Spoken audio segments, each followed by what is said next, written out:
की कि राजा लमुनाई का ईश्वर से दिव्य मिलन, और हुआ यूं कि 2 दिन और 2 रात बाद लोग राजा लमुनाई के शरीर को दफनाने के लिए बनाई गई कब्र में ले जाने वाले थे।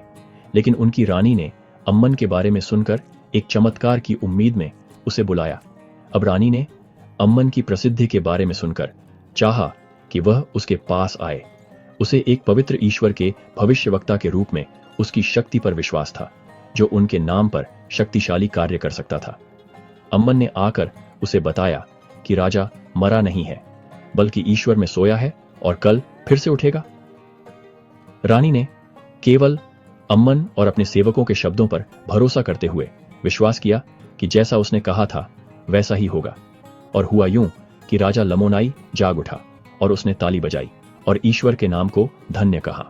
उसने खुशी खुशी घोषणा की कि उसने अपने मुक्तिदाता को देखा है, जो एक स्त्री से पैदा होगा और मानव जाति को, जो उसके नाम पर विश्वास करता है, उसे छुड़ाएगा।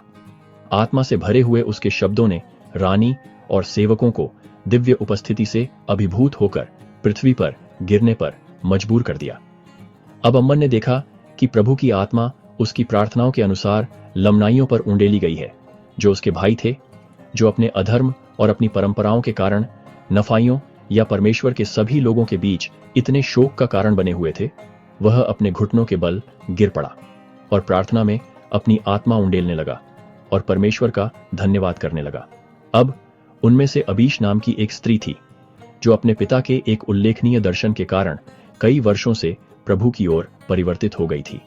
काम पर भगवान की शक्ति को महसूस करते हुए वह लोगों को इकट्ठा करने के लिए दौड़ी। और हुआ यूं कि उनमें से बहुत से लोग कहने लगे कि अम्मन महान आत्मा है, और औरों ने कहा कि वह महान आत्मा द्वारा भेजा गया था।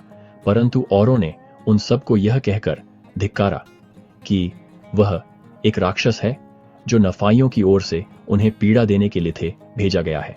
जब रानी ने लोगों में विवाद देखा तो वह उठी और उन्हें फटकारने लगी और अपनी उपस्थिति से उनके बड़बड़ाहट को शांत करा दिया। और बहुत से जो उनके वचनों पर विश्वास करते थे, उन्होंने बपतिस्मा लिया और धर्मी लोग बन गए। इस प्रकार लमनाइयों के बीच यहोवा का कार्य आरंभ हुआ और यहोवा का आत्मा उन पर उंडेला गया। प्रभु की बाहें उन सभी लोगों के लिए फैली हुई हैं जो पश्चाताप करते हैं और उनके नाम पर विश्वास करते हैं। पूरे देश में विश्वास और खुशी फैलाते हैं। आस्था और ईश्वरीय शक्ति की इस प्रेरक कहानी में मेरे साथ जुड़ने के लिए धन्यवाद। याद रखें, प्रभु का आशीर्वाद उन सभी के लिए उपलब्ध है जो उसे सच्चे हृदय से खोजते हैं।